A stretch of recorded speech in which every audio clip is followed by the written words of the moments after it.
Assalamualaikum warahmatullahi wabarakatuh. Perkenalkan, nama saya Muhammad Zaiful, saya anggota dari kelompok 3 ya. Saya akan melanjutkan materi dari kelompok ini ya, mengenai pengaruh situasional dan juga penelitian mengenai pengendalian internal. Berikut videonya.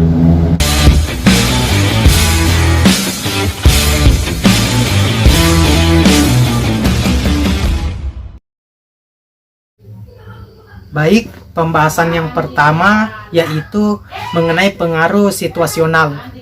Ya, pengaruh situasional dalam mendesain sistem pengendalian internal ya.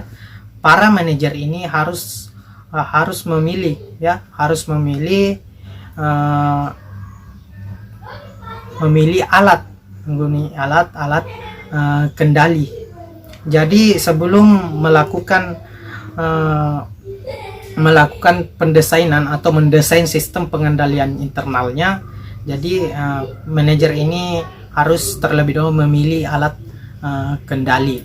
Nah, jika kebutuhan pengendalian internal ini berbeda ya, maka sistem atau pemilihan sistem pengendalian internal ini juga harus berbeda.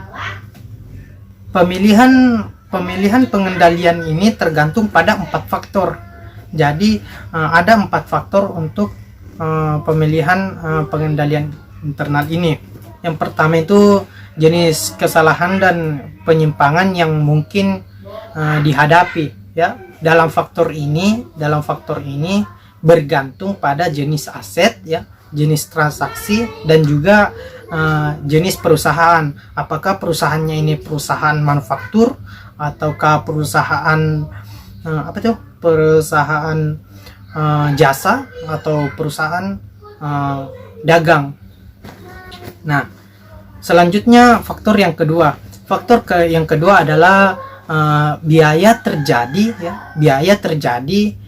jika dalam perusahaan ini terjadi kesalahan dan penyimpangan ya. Jadi jika terjadi hal ini, pengendalian lebih ketat ya, pengendalian yang lebih ketat harus dilakukan pada transaksi penting ya.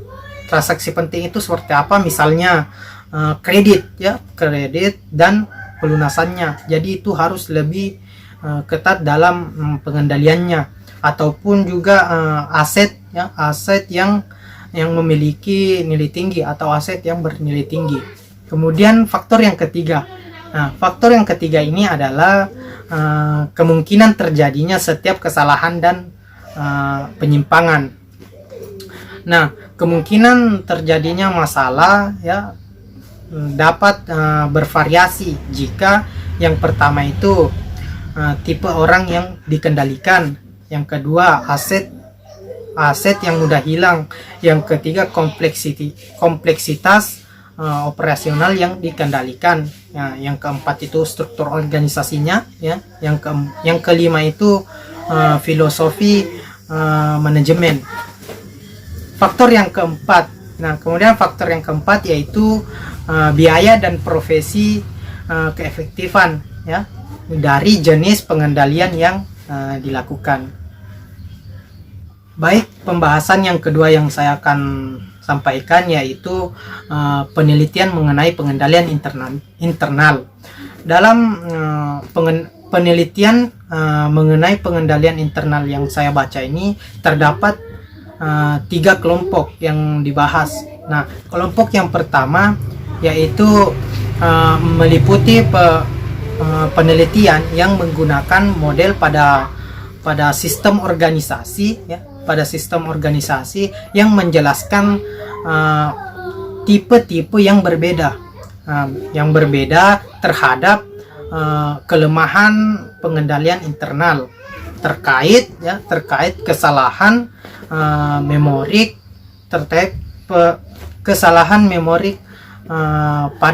pada saldo yang dilaporkan. Jadi itu yang kelompok pertama.